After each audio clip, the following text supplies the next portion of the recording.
All right, everybody, welcome back. We are going to get deep on this one today. Yeah, this one's Buckle up, folks. this one's pretty out there. It really is. Yeah. It's kind of a mind bender. And honestly, I'm super excited to pick your brain about this. Yeah, should be fun.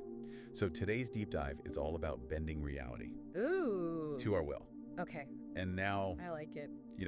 obviously we're not talking about telekinesis or, magic. Yeah, like we're bending spoons. Yeah, exactly. With our minds. But we are talking about shaping our experience of reality through things like, our mindset, our perceptions, even our actions. Okay.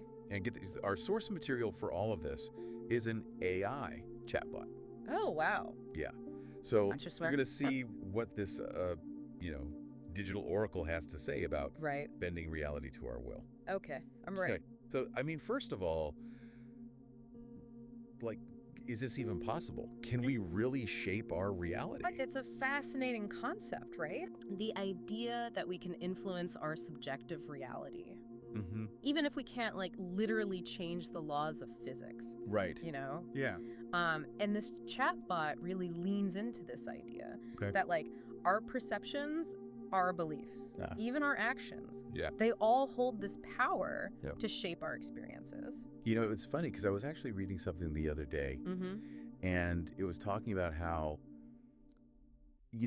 even if we can't change a situation, Right. we can always choose how we respond to it. Yeah.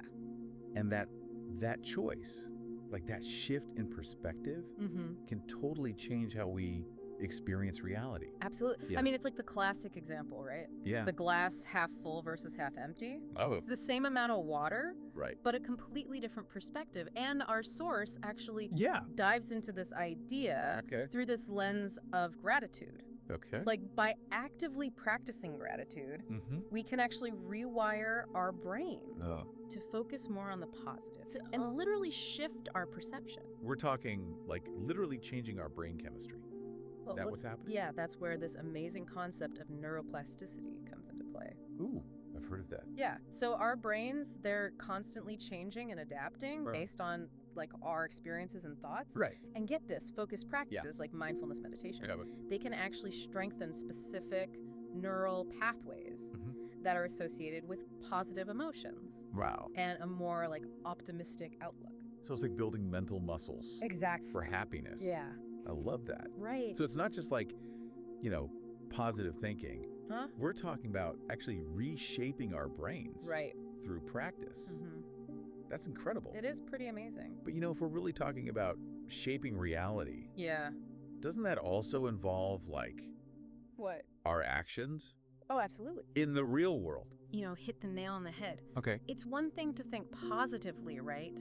Yeah. But if our actions don't follow suit, we're not going to see the changes that we want. So it's not enough to just talk the talk. Right. You got to walk the walk. Exactly. Got to walk the walk. Okay. It's about bridging that gap between our internal world Yeah. and our external reality. I like that. And a really practical way to do this Okay. is through these micro habits. Micro habits. Yeah. Have you heard of this? I think so. Yeah. It's basically small intentional actions Okay. that over time can create massive shifts. So instead of trying to meditate for an hour every day, Right. start with just 5 minutes. Yeah. Or each morning, write down 3 things that you're grateful for. Okay. These little tiny shifts can have a ripple effect on your entire reality. Oh, wow. Yeah. So what I'm hearing is that it's like we're weaving a tapestry. Of positive change I like that. through consistent intentional action. That's a great analogy. Yeah. It's not about making these huge sweeping changes overnight. Right. It's about the steady, Yeah.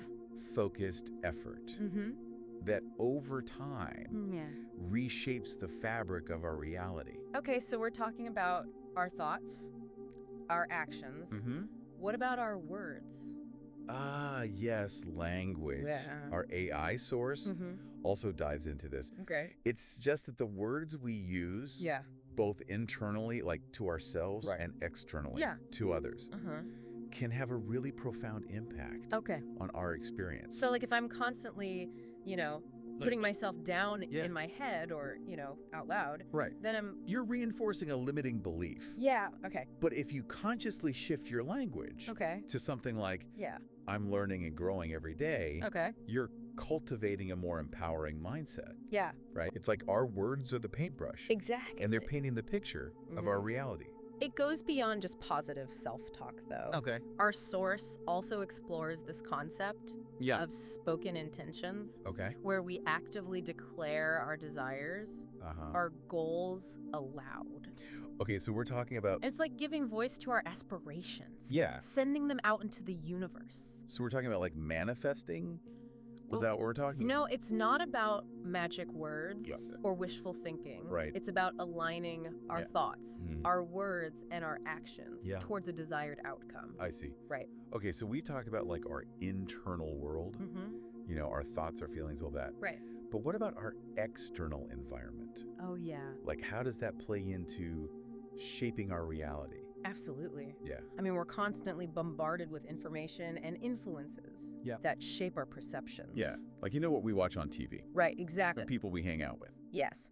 Our source emphasizes the importance of being mindful of our surroundings, both physical and social. Okay. So ask yourself, are you surrounding yourself with people who uplift and inspire you? Yeah. Is your physical space a reflection of your values and aspirations? I like that. These factors can really influence our energy and how we interact with the world. So it's like we're creating this ecosystem that supports our growth and aligns with the reality we want to experience. Right.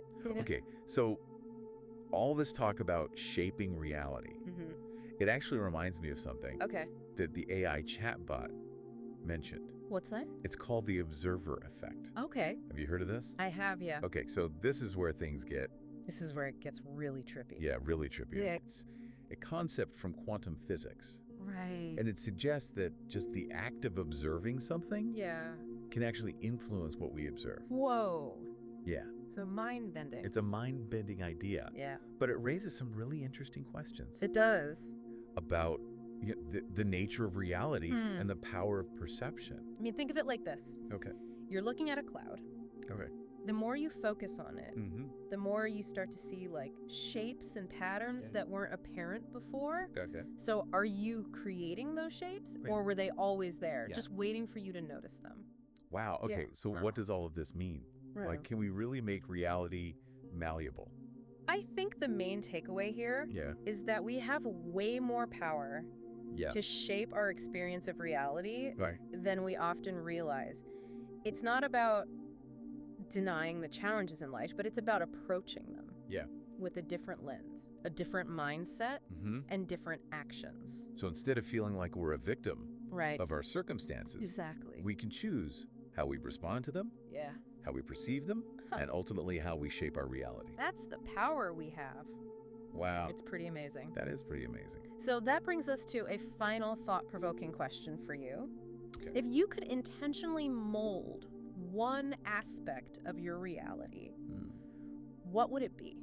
What shift would you make to create a more aligned and fulfilling experience for yourself? Wow, that's a great question for everyone to think about. Yeah. And on that note, we're going to wrap up this deep dive. All right. So thank you all for listening, and we'll see you next time. See you later. Bye. Bye.